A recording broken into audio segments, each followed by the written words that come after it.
Hey everyone, मेरी test जो questions की सीरीज़ है इसके अंदर हम सेकंड पेपर जो है सॉल्व करने जा रहे हैं। 2017 का जो पेपर है MSc biotechnology enter exam, basically ये सीप का पेपर है, combined entrance examination of biotechnology, Jawaharlal Nehru university JNU का। इसमें बहुत ही अच्छे क्वेश्चंस हैं।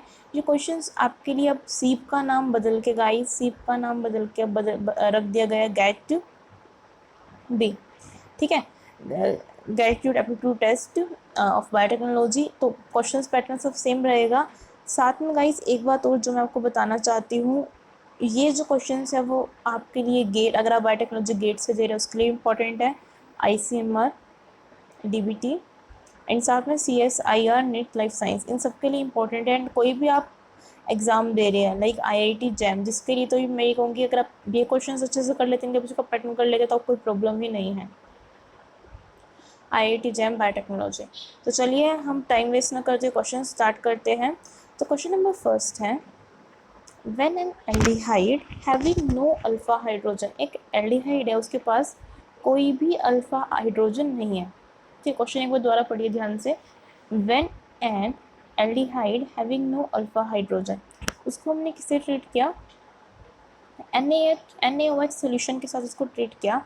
तो a molecule of sodium salt of carboxylic acid and a molecule of primary alcohols are produced क्या हुआ, एक तो प्रोड्यूस्ड हुआ sodium salt of carboxylic acid और एक क्या हुआ, प्राइमरी अल्कोहल प्रोड्यूस्ड हुआ। तो ये किस रिएक्शन में होता है, तो गाइस ये होता है केनिज़रो रिएक्शन में। ठीक है, question number second, the bond between a fatty acid and glycerol moiety in a phospholipid is known as, the bond between a fatty acid and glycerol moiety, the bond between किसके बीच में, fatty acid के बीच में, glycerol की moiety के बीच में, phospholipid में होते हैं, उस बॉन्ड को क्या बोलते हैं, तो उस बॉन्ड को बोलते हैं ester bond. Which one of the following amino acids possess a net charge at pH 7, इनमें से कौन सा अमीनो एसिड नेट चार्ज को दिखाता है 7 pH पे, तो गाइस इसका आंसर है aspartate. Which of the following is correct statement about Beer Lambert law, Beer Lambert law के अकॉर्डिंग कौन सी जो करेक्ट स्टेटमेंट है, फोर्थ का करेक्ट आंसर है A, the absorbance of a compound in solution is active according to bond length and concentration रहेगी path length के। अब इनमें से कौन सा कंपाउंड जो है हाइड्रोजन बॉन्डिंग नहीं बना सकता है, तो जिसके अंदर, अब इनमें से कौन सा कंपाउंड हाइड्रोजन बॉन्डिंग नहीं बना सकता है, तो गाइस इसके अंदर आएगा वाटर एंड ऑक्टेन, जिसके अंदर जितना पोलर करेक्टर कम होगा, क्योंकि वाटर हाइड्रोजन बॉन्डिंग तब बनेगा किसी के पास कौन सी करेक्टर है, पोलर करेक्टर है। अब ग्लूकोज के पास तो है भाई, ऑक्टेनॉल के पास OH है तो आराम से बन जाएगा, ब्लू ऑक्साइड के पास फिर, लेकिन ऑक्टेन के पास ऑर्गेनिक करेक्टर ज़्यादा है, तो it does not make water bonding and does not soluble in water.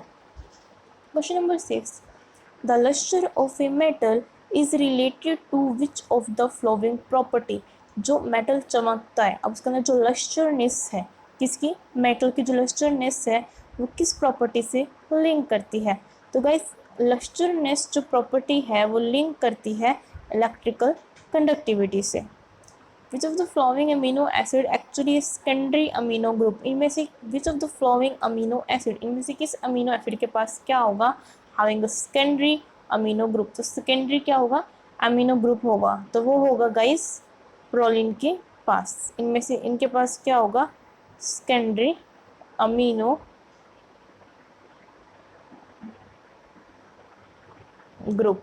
इनमें से क्वेश्चन ये था कि इनमें कौन सी अमीनो एसिड के पास सेकेंडरी अमीनो ग्रुप होगा, तो वो है हमारे पास प्रोलिन, प्रोलिन के पास क्या होगा, secondary amino group. The absorption peak observed in an NMR spectroscopy experiment are observed by subjecting the magnetized nucleus to which of the following types of electromagnetic radiation, अब जो एब्जॉर्प्शन पीक ऑब्जर्व हो रही है nuclear magnetic resonance spectroscopy experiment में, are observe by subjecting the magnetised nucleus to which of the following types of electromagnetic radiation, तो 8 का जो answer है गाइस वो है इंफ्रारेड रेडिएशंस का हम यूज़ करते हैं। 9th क्वेश्चन है, that 10 normal HCl has diluted to 100 fold with water and pH of the liquid solution was measured by pH meter after calibration with standard solution। एक 10 normal क्या था हमारे पास, HCl था, हमने उसको 10 वोल्ट तक डाइल्यूटेड कर दिया, ठीक है, वाटर से, और pH of the liquid solution हमने pH मीटर से मेजर करा। तो given it the activity coefficient for diluted HCl के बाद 0.01। अब जो pH का सोल्यूशन बनेगा वो कितना बन जाएगा, तो pH का सोल्यूशन जो अब बन जाएगा वो क्या थोड़ा ज़्यादा हो जाएगा, इसमें 100 फोल्ड तक किया है, तो इसका सोल्यूशन रह जाएगा, pH की वैल्यू आ जाएगी कितनी, हाँ जी बिल्कुल, इसका आंसर रहेगा सी, इसकी वैल्यू आ जाएगी 3। उसके बाद हम क्वेश्चन 10th करेंगे। अब UV spectrum of a peptide solution with the sequence glycine serine alanine, glycine serine alanine, glycine serine leucine, ठीक है। अब इसको हमें यूवी स्पेक्ट्रम की जो peptide UV spectrum of a peptide solution with the sequence जो आपको दे रखी है, is likely to have a maximum near which of the following wavelength. अब इसके अंदर क्या होगा, मैक्सिमम होगा, कब होगा ये, किस वेवलेंथ पे क्या होगा, मैक्सिमम होगा, किस वेवलेंथ पे ये क्या होगा, मैक्सिमम होएगी, ठीक है। तो क्वेश्चन 10 जो है गाइस इसका आंसर है 280, ठीक है। नेक्स्ट क्वेश्चन हम जो करेंगे वो करेंगे नेक्स्ट लेक्चर में। Thank you so much, bye bye.